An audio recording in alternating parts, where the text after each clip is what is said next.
All right, Chip. Welcome into another webinar from the Middle Tennessee Athletic Department called Moving Forward with Football. This is part two. My name is Chip Walters, and you can see on the screen Chris Massaro, Director of Athletics, and head football coach Rick Stockstill.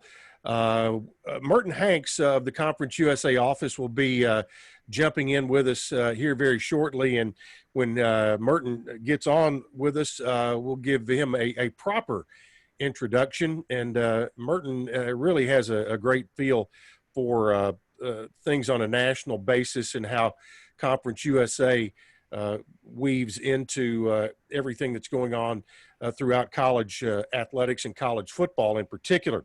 So first of all, Chris and Stock, how have you guys been doing since we last met here 3 weeks ago? I see Stock is finally off the beach. Yeah, I'm doing great, Chip. Everything's going well, and I got a pretty blue sky behind me. Oh. And, but everything's going great. We're excited about getting started here as we ease back into it. But things are going great.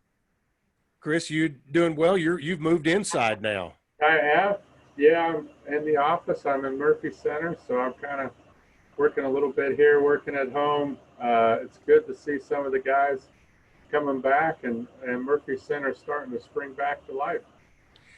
I kind of get started with when we were here 3 weeks ago, we were talking about moving forward. What were the first steps going to be, and getting players, starting to get them back into town and onto campus and putting together protocols. And Chris, kind of take the lead first of all about the overall process and how that has continued to work out. And as we've gotten started on all of this. Well, we've started taking our baby steps, Chip. On Monday, June 1st, that we had 40 guys, football players, come back to be tested.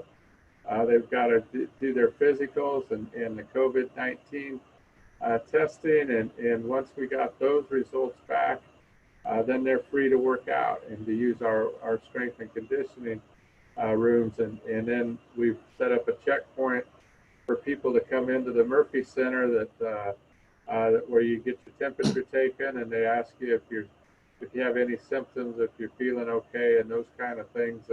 And then if your temperature is okay and you answer those questions correctly, they give you a wristband. And so this tells everybody that you've been checked, and so athletes in particular, that they can go to the weight room, they can go to the training room, and those kind of things, that they've been pre-checked and can go about their voluntary workouts. And then this past Monday, we had another wave of I think 17 guys that have come in, and we're waiting on some of their test results to come back on the COVID-19. And so every week, we're just going to integrate a few more and a few more so we can get ourselves up to full strength. Stock, from a football standpoint, and getting these guys back in town and going through these protocols, how has that worked, and what do the now that you're starting to have these voluntary workouts, what does that look like? Well, I think the big thing, I think the guys that have come back so far, like Chris said, those 40 guys, I think they did a really good job of March, April, May of doing what Coach Hickman had sent them out to, workouts, running and lifting where they could, and trying to get some weight. So I think they did a good job. My big concern coming back is I know not everybody's the same, because they didn't have the same opportunities or the same access to some equipment. So my biggest concern was I didn't know, how much full speed cutting these guys have done. So the soft tissue injuries or prevention of soft tissue injuries is my biggest concern, especially these first couple of weeks as we, integrate these guys back into shape. So like Chris said, we had 40, we've got 40 right now. We've got 2 groups of 20 going, 1 group of 20 in the morning. 10 of them are outside running, 10 of them are lifting weights, and we're lifting weights outside this week. We moved part of our weight room outside just to get in the open air. I didn't want this first week to take a lot of chances with putting people together. So 10 will be outside running in the stadium, 10 will be outside lifting, and then they'll flip and do that. And then in the afternoon, another 20 come in and they do the same routine. So, and then yesterday and tomorrow, Tuesday and Thursday, they'll be able to, do some throwing and catching, some individual drills in the afternoon with each other. Well, as you can see on the screen, by far the best looking one of this panel now has joined us, Merton Hanks.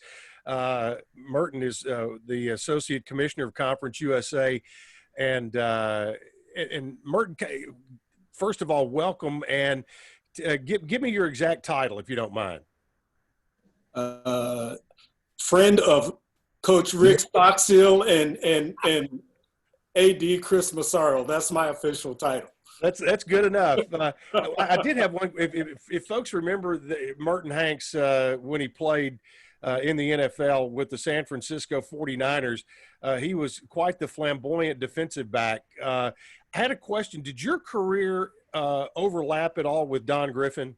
Absolutely. Don's one of my great friends. I wouldn't have been near the player that the Lord allowed me to become without Don Griffin. Look, the impact that Middle Tennessee in this athletic program has had on my life personally and professionally stretches literally for decades. I've had the pleasure of working with Coach Stockstill in my previous role as the VP of Football Operations at the National Football League. I've had great friends to work in Murfreesboro. I would come to Murfreesboro and just hang out in the off season, that type of thing, as Coach Stockstill knows. So, as a representative of the conference office, you always have to kind of keep your neutral hat on and that type of thing. But those two gentlemen understand I have a soft spot for Murfreesboro and the great people there.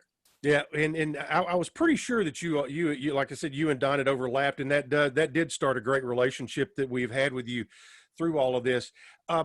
We just the opening question to Chris and Stock was about the initial wave of student athletes coming back on campus to our campus. Kind of give us a conference perspective. Is everybody on similar timetables from what you're seeing as far as football players in particular coming back on campus? Well, no, and that's the challenge from a geographic footprint for my conference. As you know, Conference USA it has a substantial geographic footprint. Most of our institutions have different timelines, and it's like politics. A lot of things are very local, and you have to be able to adapt and adjust to what works for your individual institution within a framework. One thing I can say is that Middle Tennessee stays on the forefront. I meet regularly with our peer conferences, Division I conferences, basically weekly. We have extensive conversations, and I'm certainly comfortable with the timeline of Coach Stockstill and how him and Mr. Massaro are bringing in their student athletes, caring for their student athletes, onboarding our men and women in a proper way. To all of you, and kind of, it seems when we left this conversation 3 weeks ago, we were talking about how we had 2 really good weeks of positive news, about the curve being flattened, about the coronavirus, and now we've gone 3 weeks later. So we're 5 weeks into, I guess, what could be called a bit of a downturn. Chris, everything I've read with quotes from you and Stock as well, and I wanted to get Merton to chime in as well, that everything right now is full speed ahead with the intent of playing football Labor Day weekend. Is that correct? Chris, start with you. Yeah, we've always taken the position, Chip, that until somebody tells us something differently, we're kicking off in Durham against Duke on September 5th.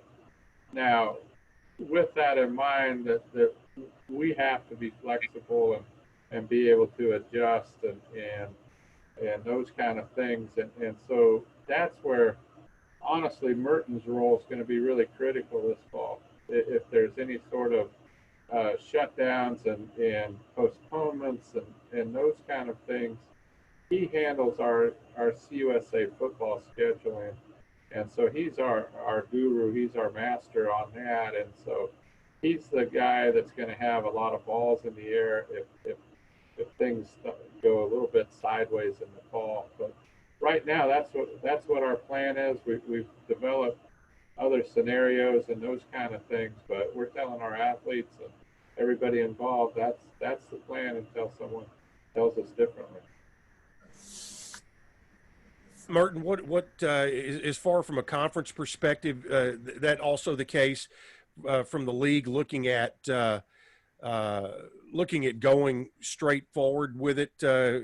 Again, like you said, all politics is local.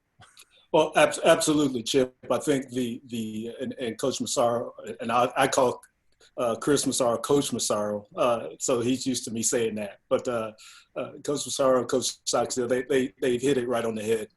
And that's the attitude, quite frankly, of all of certainly FBS on the Division I level. We're looking to stay on schedule and preparing accordingly. As you can imagine, the operational aspects have changed significantly. I've heard Coach Stockstill mentioning how he was bringing in his players on specific waves. And again, the onboarding of our student athletes, the care of our student athletes, which has always been paramount. This is not anything new for college athletics. We want to make sure that our student athletes are cared for in every conceivable fashion, from mental health, obviously, to physical well-being. But that's a national mandate as well. So we will definitely be on time. That is the plan. That is the goal. And I certainly think Middle Tennessee is certainly correct in that assessment. Yes, and you talked about being on time, and the bell went off, so that was good. One of the things we're doing this time around that we did not do last time, we had some media questions, but we're actually going to bring some media members on. And Joe Rexroad from The Athletic has joined us, one of the great writers in our country. And Joe, I know you had something you wanted to chat about today.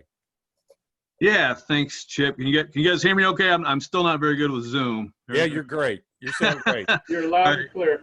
All right, well, good to see everyone. Actually, my question is for Chris and Merton. The question of fans in the stands. I guess what you'd like to see, what factors are in consideration, and then, exactly how that decision will be made. And thanks a lot. You want to take that first, Merton? Or? Yeah, I'll take a stab at it. I think we continue as a nation really to evolve on how we're going to treat our great fans as far as attending games. Testing, as you are well aware, continues to evolve. We certainly, all the models that we have, we certainly believe that we'll have the ability to have fans in our stands supporting all of our athletes, not just football, all of our fall sports, and certainly going into spring. So again, the goal is to drive towards normalcy in this new COVID world, obviously putting in the proper protections in regard to social distancing and that type of thing. But we certainly are proceeding as if fans will be in the stands.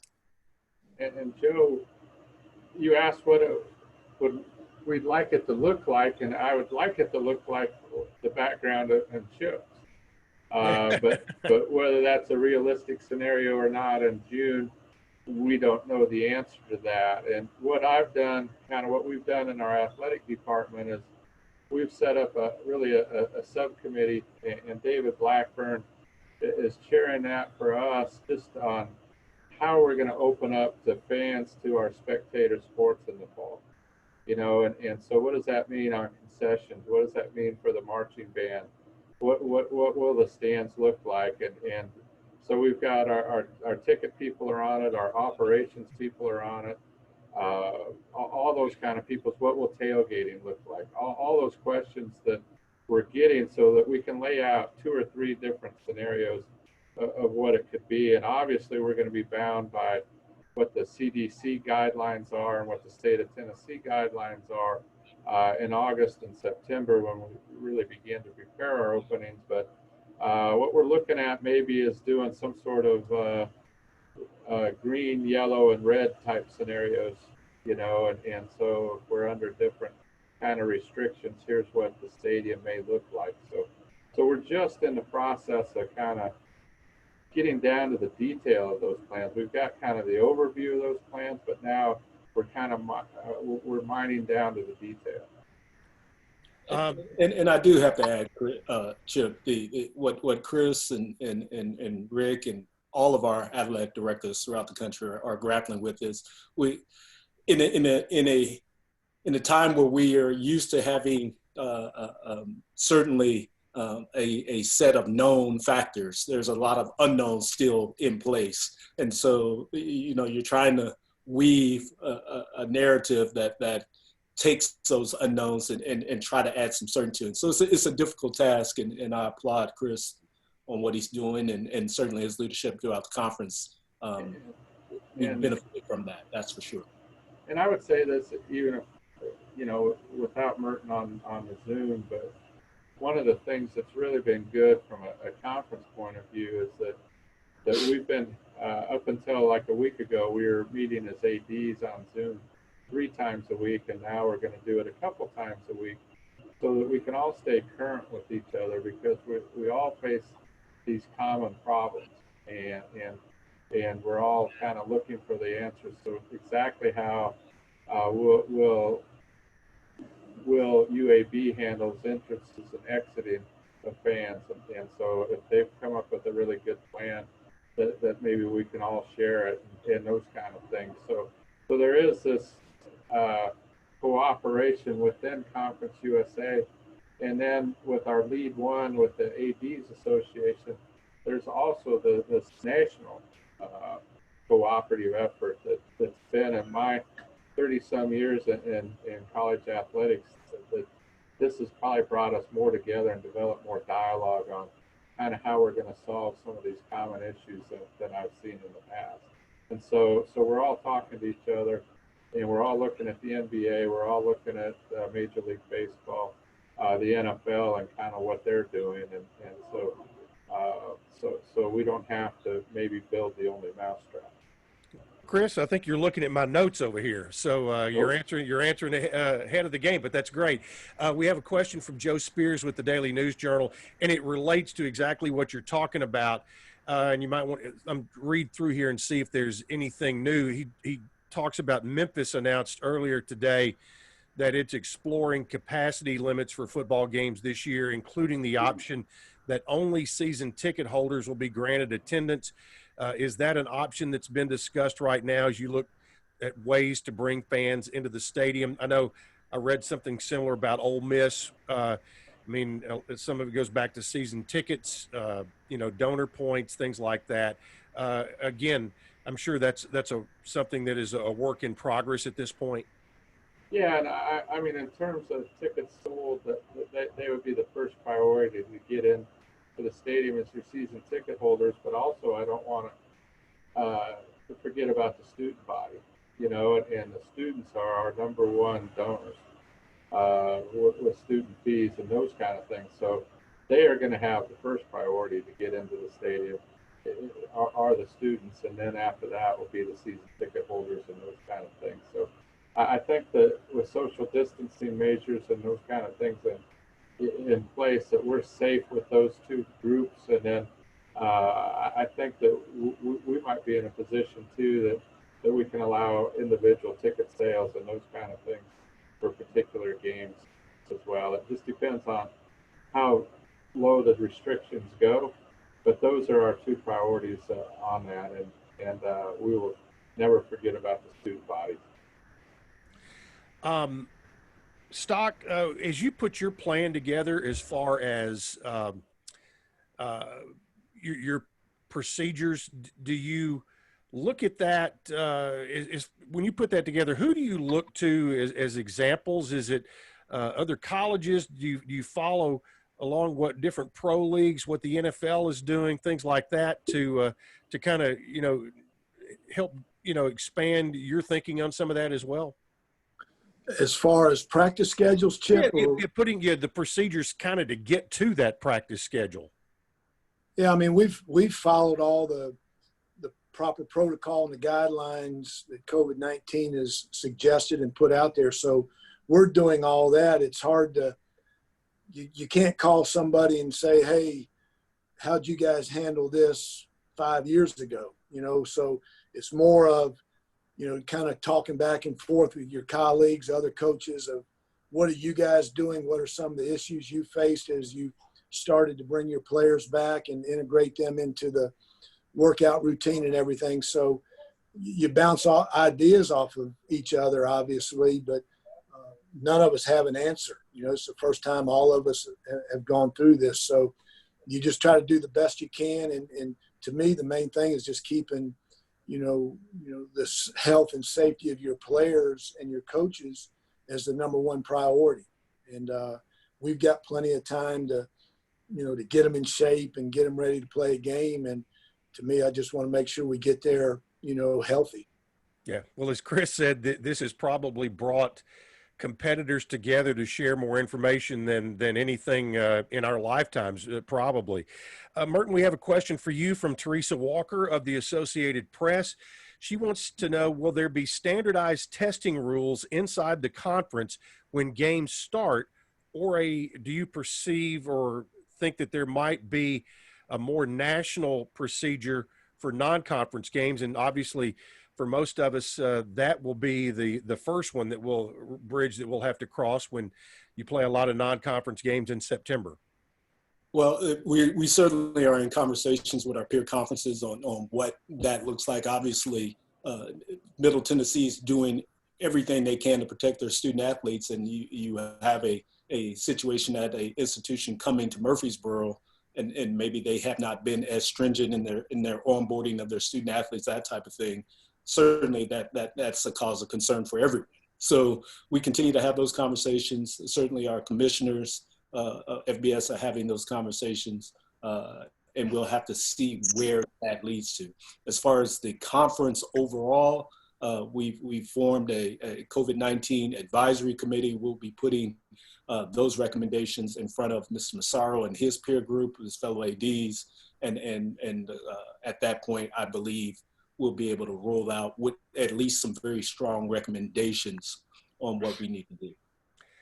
Chris, Teresa Walker had a follow-up for you. And does HIPAA allow an athletic director or coach to release the number of positive COVID-19 tests, or is there a concern that people can narrow down who might be positive with so few teams back on campus? And how unusual is this type of challenge for an AD?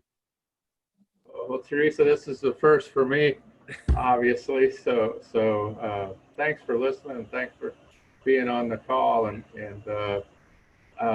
yeah, it is unusual, and we've had really discussions about HIPAA really when the outbreak started hitting on campuses and during our shutdown in March. And basically what was decided is that the university may release numbers of total students and those kind of things. That won't come from athletics. And so our athletes are students.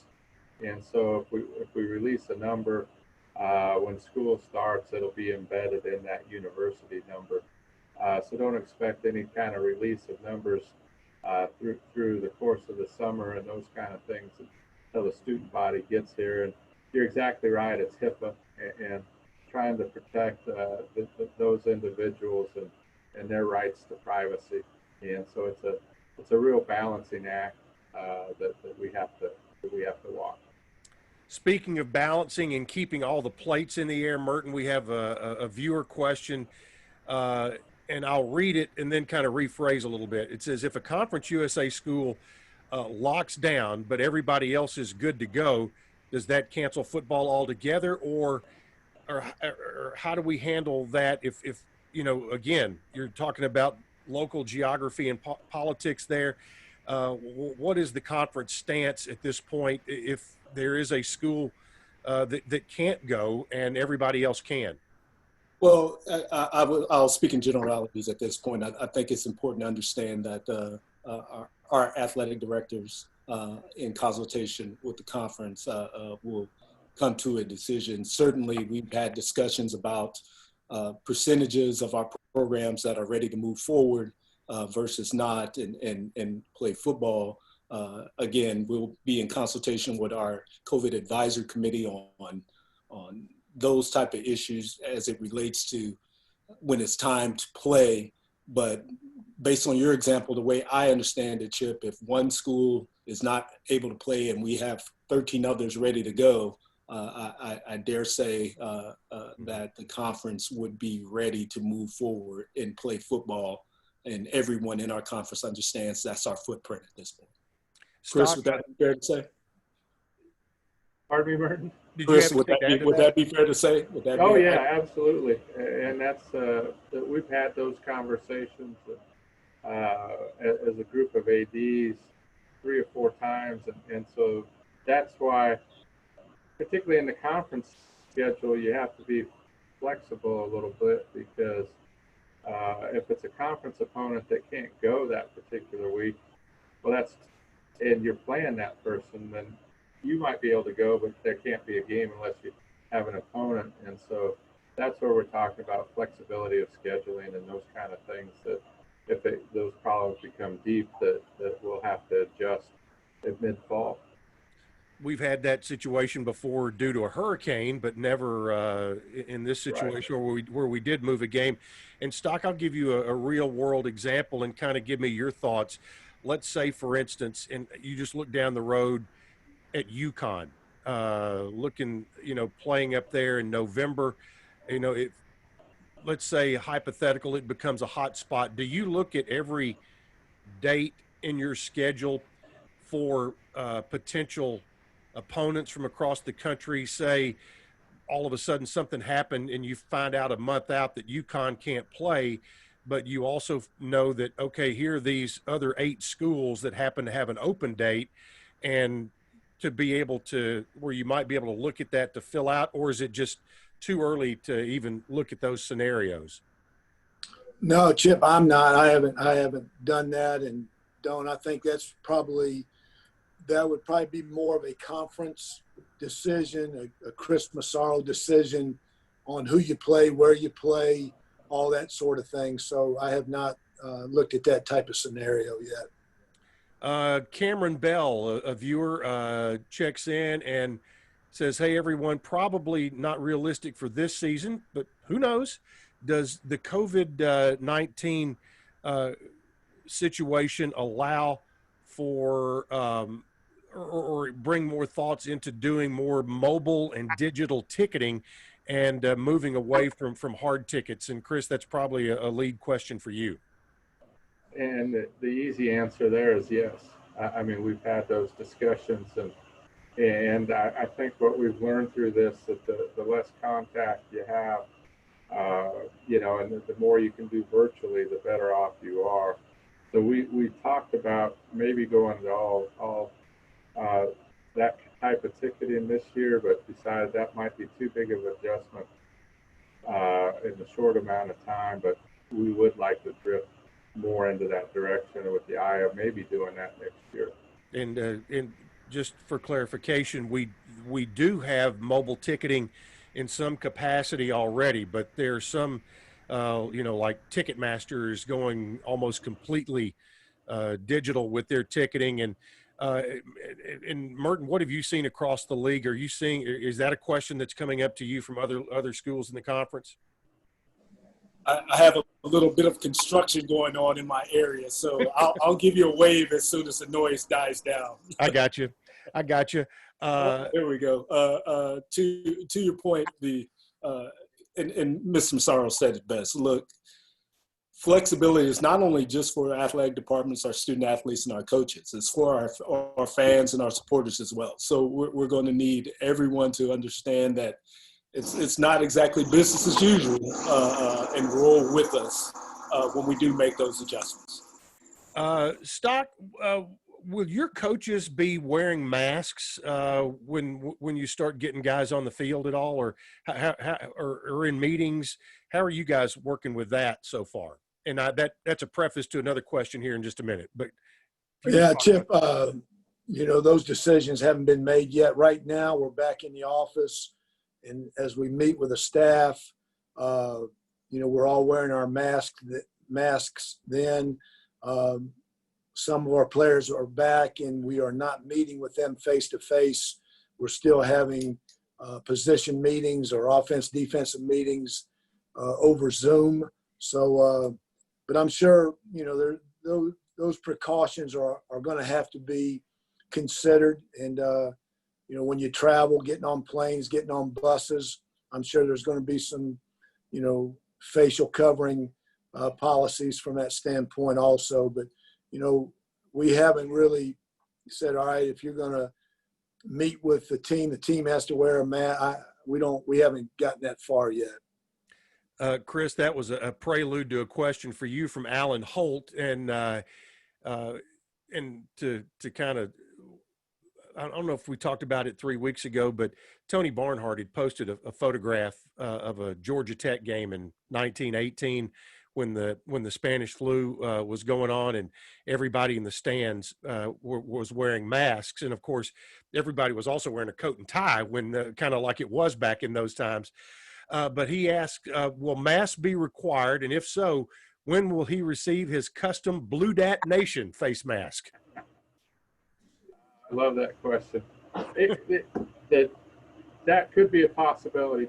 It depends on really kind of where we are with the CDC and the state of Tennessee guidelines, and then what the experts are saying. If you can have more social spacing or less social spacing and less social distancing by wearing the mask, so you'll be able to get more you'll be able to get more in your stadium. So I do have one of these too, Alan, that we could send your way. But yeah, that's going to be a big deal, and I think that again we'll fall in line with what the other schools in the state of Tennessee are doing with regard to that, what the NFL is doing, and kind of mimic some of that. So some of those decisions are put on are kind of put on hold, but are still being considered as possible scenarios. And obviously there's a way to turn that into a promotional and marketing positive. And Alan just chimed back in and said, "Let's go GEAUX." So he's excited about your answer there. Yeah. Okay. He's one of our best fans, so that's great. For Merton and Coach Stock, this is from an anonymous attendee, but says, "I've heard the NFL is looking into some sort of face shield design for helmets as a change. Is that a possibility for colleges? And could both of you kind of talk about potential equipment changes that could cut down transmission risks?" And Merton is in a very unique position dealing with the NFL, and obviously Coach Stockstill has the best interest of his team in particular, and all players on his mind. So both of y'all kind of take a stab at that. Coach Stock, if you don't mind, I'll jump in while I got a break on the construction noise on my end here. We certainly have seen certain prototypes. Obviously, our fans have seen kind of the clear shields that are used in helmets now, and there's a couple of models where the shield is dropped down. I'm personally not a fan of those models. I think that the heat and humidity our student athletes face, certainly early in the season, that would not be, in my mind, something that I would recommend to our coaches. But certainly the clear shield is available. And just to backtrack just a smidgen on what Mr. Massaro was referring to in regard to masks. Look, our officials, you're going to see our game officials with a basic mask on moving about. There will be adjustments on sideline and chain crews and all of those things from an operational standpoint. The game will be, from an operational standpoint, run a bit differently with the health and safety of our student athletes in mind. So that's why we really do, and we almost need to make this a constant rephrasing of flexibility and understanding that we're in a little bit different time, and we can't be locked in on past protocol, because we're going to be presenting the game in a little different manner moving forward. Stock, what are your thoughts on equipment issues right now, and And how do you see that playing out for your football team? Yeah, I agree with Merton on the heat and humidity part of it, because it does, you go through a whole shield that covers your entire face. That does present a problem. And then just the financial part of it, you're going to have to, you're going to have to buy so many of those type masks. Everybody has a different style helmet. They have a different style face mask. So just the financial part of having to replace everything that you have now for a helmet, you're talking about a pretty substantial amount of money too. So I don't see colleges having anything different than what they've always had as far as a face covering. And Chip, And you have to remember, you do have, I mean, these student athletes have been thoroughly tested. Everyone's coming into the contest approved and ready to play. I don't think it's in the best interest, certainly, of college football to, it's almost predatory in a sense, some of the things that we're seeing from an equipment standpoint. I don't think they're in the best interest of the health of our student athletes. And Chip, we are dealing with COVID-19 and kind of all of its new issues and kind of the new way of life as Merton described, but some of our old problems and some of our old concerns are still there, and so we have to be very cognizant of concussion protocols and those kind of things. And what I've really tried to reemphasize to our strength and conditioning staff and our training room staff is heat exhaustion is still a major danger for our student athletes and football players across the country. And the acclimation period is the time that their risk is heightened. So, yeah, we're doing all these COVID-19 protocols, but we cannot lose sight of these other issues that are with regard to the health and safety of our student athletes. So those things still exist, and we still have to offer protections for all of those kind of scenarios as well. Chris, to circle back a little bit, when Teresa Walker was asking about potential national testing or conference level testing, you were quoted in an article about the potential on games, on weeks of road games for football, potentially testing your team on Wednesday so that to eliminate the possibility of having someone quarantined away from home. Kind of expand on that a little bit. Yeah, and I think Merton kind of mentioned it too, that I think each of us owes a duty as competitors that we do everything we can to make sure our student athletes are clean and tested for COVID-19, and so that we're not endangering our opponent in any way, shape, or form. And so a lot of this is going to depend on the accuracy of the test, the turnaround of the test, of when you can test. So the ideal scenario would be some sort of 2-3 hour turnaround time that you could test on Friday before your student athlete leaves, and you get the test result before you get on the airplane, and those kind of things. So you've got kind of a contained group. Right now, it takes 2-3 days to get the results back. And so that means you probably have to test on Tuesday or Wednesday, and then your assurances aren't as great with that kind of gap. If they've been out and contacted the COVID-19 on a Thursday, you just don't know. So that's one of the things that's got to be narrowed down, and for us nationally to be able to operate that kind of thing. Because what you don't want to do is, as I mentioned in the article, is to leave a soccer player, football player, volleyball player someplace hundreds of miles from home or from their campus and under somebody else's care. And so I think none of us want that as athletic directors. So we're going to do everything we can to make sure if somebody needs to be quarantined, that they're identified before they ever leave campus and can do their quarantine here in Murfreesboro. And Merton might have more to add to that because he deals with that on a national scale too. No, Chris, you hit it right on the head. Again, the conversation continues to be about national testing at some point? Is there going to be a consensus there and what we need to do as a baseline across all the FBS regarding testing and being able to make sure that we can have a institution ready to play when it's time to go? We don't know what the technology will be, Chip, that might make it easier. I mean, there's talk of this bulk testing that you maybe be able to do 20 people at a time, and if they're all positive, then you're able to or if they're all negative, you're able to move forward. Then if there is a positive in that group, then you drill it down. So a lot of what we're waiting on is to see where technology takes us.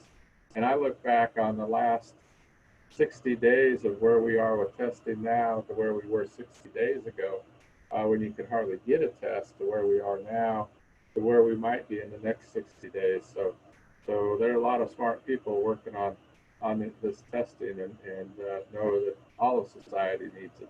Yeah, and what did I see that in the state of Tennessee, a milestone that was passed this week is over, what is it, over 600,000 tests have been administered in Tennessee. I know it was one of those increments of 100,000, either 4, 5, or 6, but Tennessee continues to be one of the leaders in the country of the number of tests that are being done, and also one of the leaders as far as the least number of deaths, which is great. Had a question here from a viewer, and we talked a little bit about it, just kind of touched on it 3 weeks ago. This one says there have been several articles written during this time period, and even one mentioned earlier today about the potential either merging or schedule sharing between Conference USA and the Sun Belt that could have either 2 divisions, 4 regional units. From a league office perspective, Merton, what are the thoughts there? Because you've got 2 leagues that do occupy similar footprints and play at somewhat very similar levels. And I know everybody wants to protect their own turf, but have you all had seen or heard any conversations about those kind of activities? Well, the conversations that we've had with our peer conferences, we really revolve more around Olympic sports, maybe having the opportunity to get some scheduling that makes sense from a geographic standpoint. Chip, as you know, our football schedules are made so far in advance. We're scheduling games as far as 2027, 28 now. So a lot of those games are basically baked in. This year is such a unique year in that, to Mr. Massaro's point earlier, if we have to shift some things around from a scheduling standpoint and they have opportunity, we have opportunity to play a Sun Belt team that regionally makes sense for us, we'll certainly take a look at that. But I think that's where the majority of our conversation has been. Speaking of conference issues, and Chris, I'll get you started on this. The Conference USA Board of Directors last week, when their meetings were concluded, the new format for all sports throughout the league has been updated somewhat. There was no change in football this year. Basketball does have some changes about how the conference schedule is put together. There'll be no bonus play, fewer teams going to the tournament. Baseball will play 24 conference games instead of 33. Chris, kind of from a university standpoint, and then I'll get Merton to check in from a conference standpoint about your thoughts on what they have decided to do as far as the formats are concerned. Yeah, and I mean, obviously, we're in a lot of cost containment and those kind of things, and so I served on a committee with various ADs about where we are and what recommendations we could make to the presidents in terms of where we can save some money. And some of the stuff's easy, like virtual media days and those kind of things that we have, and then we got into really the 2 big buckets you could really look at are regular season or postseason play in conference. And so some of our sports kind of varied a little bit. Like, for instance, you mentioned that we went from 30 baseball games to the 24 baseball games in the regular season. So the idea of that is that we could regionalize ourselves some more. So if a school wanted to pick up those extra 6 games, that they could do it with a Sun Belt school or an American school and those kind of things. So you might not lose games, but what you lose are airplane trips. And that's where your cost savings are. And with that, we kept the baseball tournament intact with 8 teams qualifying. We did move men's and women's basketball from the bonus play experiment that we did for 2 years, and it had some good results to it. But we felt as ADs, particularly in the time of financial scrutiny, that we needed to make a change there and go back to a more traditional set schedule. So it's still an 18-game regular season schedule, but without the bonus play. And then we looked at some data, and really to make the semifinals and finals, it's really mathematically rare for a 9 through 12 seed to make it to the tournament. So to make it to the semis and into the finals. So what we decided to do on a 1-year basis is to pare this tournament down to 8 teams. It was a very heavy discussion, lots of great points on both sides of that argument. But at the end, we decided to go with the 8, and it's a 1-year deal, and it's a tighter tournament that might have some advantages too, protecting your 1 seed and your 2 seed a little bit better, and just, you know, there'll be less days played and less teams there, so you can save some monies that way as well. Merton, I had a conversation with Russ Anderson last Tuesday or Wednesday after when this came out, and he talked about from a across the board that the presidents and the board of directors of Conference USA, he talked about that basically every sport gets touched in one way or another this year, whether it is with regular season play, postseason play. But, you know, when you look at it, you know, a lot of times in college athletics, it takes time for major changes to take place. And I think everybody here should get a pat on the back for being able to act quickly to where every school and every student athlete knows what the roadmap is ahead for at least this coming school year. Oh, absolutely. And I do want to make sure our Blue Raider fans understand that Mr. Massaro, Mr. Stockstill, Coach Stockstill was the chair of our football coaches this year. Mr. Massaro serves as chair of the athletic directors this year. These 2 gentlemen were key contributors in really forming the basis of how we move forward during this tumultuous time. So, you know, the thing with, and I know I'm going off on a little bit of a tangent, but I do think it fits. In college athletics, especially in the business these 2 gentlemen are in, they don't get enough thanks because they keep 1,000 things going all the time, and people accept them to be perfect all the time. And so I'd like to publicly acknowledge that their leadership and contributions have just been phenomenal in a unprecedented time for college athletics. Regarding the schedule and the adjustments that were made across the board, as Mr. Massaro noted, the basketball championship adjusting in number. Baseball, we shaved off 6 regular season games, I believe, but we're able to 9 regular season games. It was 6, Chip. It was 30 to 24. Yep, and able to keep our championship in place in regard to 8 teams being able to participate there. In football, you said something, Chip, earlier, that it's a little bit of a misnomer. Each individual institution really took a carving knife to their football program in regard to what was important and what was not from a fiscal standpoint. And so they worked with the conference, and we were able to give them, and not give them, they obviously have it in and of themselves, the latitude to adjust where they need to adjust, but still put on the program that they are accustomed to and deserve. So kudos and just really congratulations, really. These men and women from our AD group to our coaches group across all of our sports did a phenomenal job of finding savings and, more importantly, I dare say, keeping the competitive aspect of all of our sports intact, where it wasn't sacrificed to the fiscal knife, so to speak. So I think this year we'll be able to reflect that. Stock, Merton said you were the chairman of the football head coaches committee. Who was the worst behavior person as far as the other head coaches in your meetings? Who did you have to keep in line? No, they were all great. They did a great job.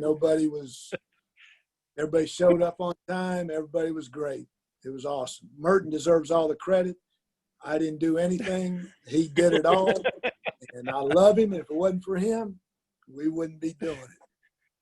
Chris, we had one other quick question about Fan Day. Do you expect that to happen in some form or fashion this year? Because that's a super popular event with our fans. Yeah, and I'd be surprised given our social distancing restrictions. So we'll have to do something probably virtually and those kind of things. And again, just the typical autograph sessions that you have with your football team and the kind of the personal exposure that we really like to have with our student athletes and the one-on-one engagement with the fans. We're probably not going to be able to do that, particularly this semester, very, very often at all, and to be able to limit their contact with the outside public and vice versa, to protect the fans as well, because we don't know who's has symptoms and doesn't have symptoms and those kind of things. So we need to be socially responsible and make sure that our fans are protected as much as our players. Stock, what can you one more question, and we're going to change gears right before the end. Your thoughts on the proposed NCAA timeline for return? What are your thoughts on it right now? Well, they vote June 17th next week. It's passed a couple committees, and so they'll have a final vote on it next week there, and we'll decide then. So pretty optimistic, that they will approve a 6-week return to play, but we don't know anything for sure right now. So it's you're planning for both, if they do approve it or if they don't approve it. But I think we're semi-optimistic that we'll have that opportunity to start a couple weeks early under a limited. It's not going to be you're out there practicing 2 hours a day and all that. It's going to be some, time restrictions on it and what you can and can't do. So, but I think just to be able to get out there and be around your guys, since you didn't have spring practice and you haven't had a whole lot of contact with them the last 3 or 4 months, that I think it'll just be good, no matter what the NCAA comes back and says we can or can't do, it'll just be good to, if we can do that, get out there a little bit earlier. I did want to change gears as we move into the final 5 or 6 minutes. Since we were here last 3 weeks ago, the other major story outside of coronavirus has been the change in social dialogue across our cities, across our states, and our country. And Stock, I'll get you to lead off. You put out a very heartfelt statement that I think hit home for a lot of people about, everything is equal in a locker room. But kind of give me your thoughts on what you've seen, what you've heard, and how we all as a people are moving in the right direction, and then also from Chris and Merton on that. Well, I think it's pretty obvious that there needs to be change in this country, because not all people are created, or not all people are treated equal, and it's not right. And so the majority of players in a football locker room are minority, and I can't, and that's what I said in my tweet, I can't say I know what you're going through, because I don't walk in those shoes every day, but I do hear their concerns. I hear their their problems, what they have to deal with, and it's not right. And I want to do, and I told our team as they're starting to come back, I don't want to be that guy that just tweets something and then that's the end of it. I want to do something as a team, whether we're involved in the community in some different capacity than what we are now, but we're all blind if we don't think there's an issue in this country right now. There is racial injustices, and it's not right. And, like I said, in a football locker room, when you've got 120 of them, or an NFL locker room where there's 60 of you, 70 of you, there's white, there's black, there's Hispanic, there's Catholic, there's Baptist, there's atheist, there's all kinds of walks of people. And that locker room comes together because they respect and love each other. And that's what we as a country, and that's what I told our team, it starts with how you respect people, that you don't predetermine just because he's this color, I'm going to treat him different. And, if you respect and love all people and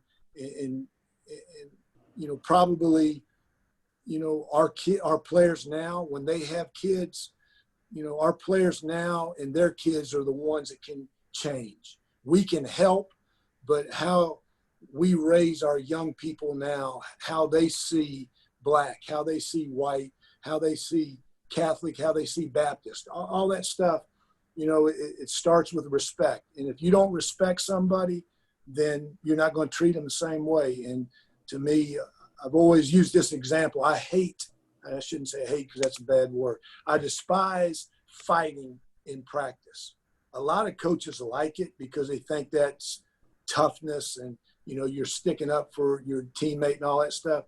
I think it's disrespectful that if two teammates fight, I think it's disrespectful. And you're always going to get pushed late. You're going to get hit late. Something happens in a football play every time that you don't personally like.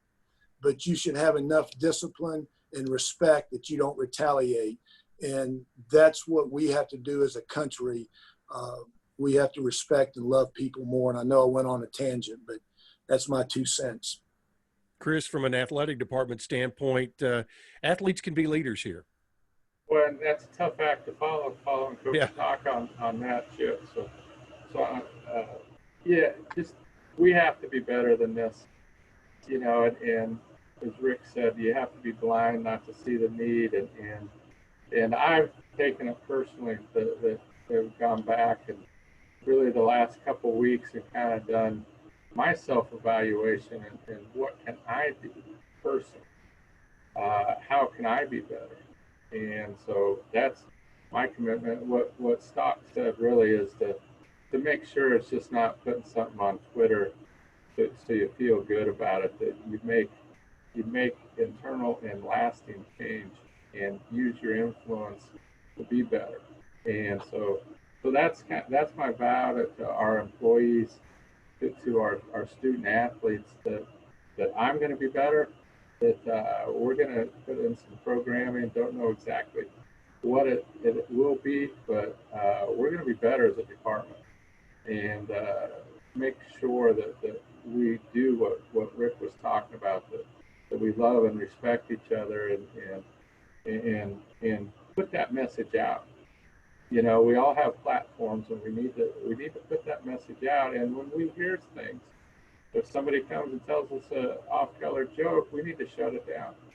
And those kind of things. And we can't say it over here and perpetuate it over here. And again, I'm a white male, so I don't pretend to know kind of what all the issues are and how our African American employees and student athletes feel, but I can listen, and I'm going to do a better job of listening, and then we're going to create something really pretty cool and make sure that we operate a department that is a model for this, and that's our vow. Merton, how can Conference USA be a leader in this? Well, first let me, and again, I don't pretend to hide my fondness for Middle Tennessee and the people there at MTSU. Look, we were having these conversations. Coach Stockstill and the leadership at Middle Tennessee State University invited me to come speak to his student athletes years ago on these issues. This is not a new phenomena in the sense of the leadership addressing these issues head on in a constructive manner with the best professionals possible.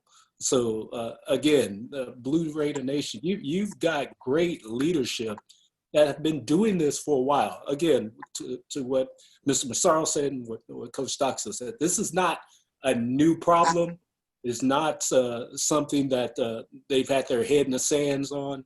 And we're going to continue to fight against the scourge of racism. That's just the bottom line. Certainly from a conference standpoint, we will partner with Middle Tennessee State. We'll probably have it under our banner of continuing the conversation. Look, racism is a mental health issue. You've heard the stories of what happens to African-American men and women and things that we've experienced in this country. But I applaud the leadership because I've worked with this leadership directly. And again, this isn't just in the last year or so. This is decades of how can we approach this problem? How can we address this issue? So Middle Tennessee is fortunate to have the leadership that it has, certainly in Coach Stockstill and Chris Massaro in this instance. All right. Merton, thank you very much. And as we wrap up, Coach Stock, any final thoughts from you today? No, just, again, we're excited about getting started back. I appreciate Merton being on here today. Have nothing but love and respect for you, Merton. Appreciate everything you do. And then just a tragedy happened, this weekend. I'm sure it's out there on social media probably a little bit, but we lost one of our former players, Alexandro Antoine, who was in Haiti. That's where he's from. He was there, been there probably the last 8 to 12 months. And I don't have all the facts right now on how and what happened, but we lost him this weekend. And I just wanted him or his family to know that, my thoughts, our thoughts and prayers from this team, from this coaching staff, his former teammates, just our thoughts and prayers are with you during this tragedy. And just, another example of a young man that, has gone too soon. So our hearts and thoughts and prayers are with you. Absolutely. And Chris, your final thoughts and to our fans, as they have been very supportive throughout all of this. And we certainly want them to continue as we move toward opening day, September 5th. Yeah, and I'd like to echo what Rick said about, that our entire department and thoughts and prayers are with him and his family and these kind of things, that a young life lost is way too soon. But to our fans, keep planning. Now's the time to support college athletics. Whether you're a fan of Austin Peay, whether you're a fan of Middle Tennessee, those kind of things, we need you. We need you to donate. We need you to buy tickets. We need you. We need your financial help as much as we can. But we all know the financial concerns that we have, and we talked about some of them. So if we can get our fans that are in a position to step up and help us even more, that'd be great. And Chip, he said so many nice things about us that I'm almost embarrassed to return it because it doesn't sound genuine. But I hope our fans can see kind of the depth of Merton today in this hour and how important he is to Conference USA and kind of the role he plays and he really is in charge of football and baseball and he and Commissioner Judy McLeod really worked well with our bowls and a lot of our bowl assignments and our relationship with the NFL and the collegiality that you see amongst our football coaches and ADs. A lot of that's attributed right to Merton, and he's a great conduit.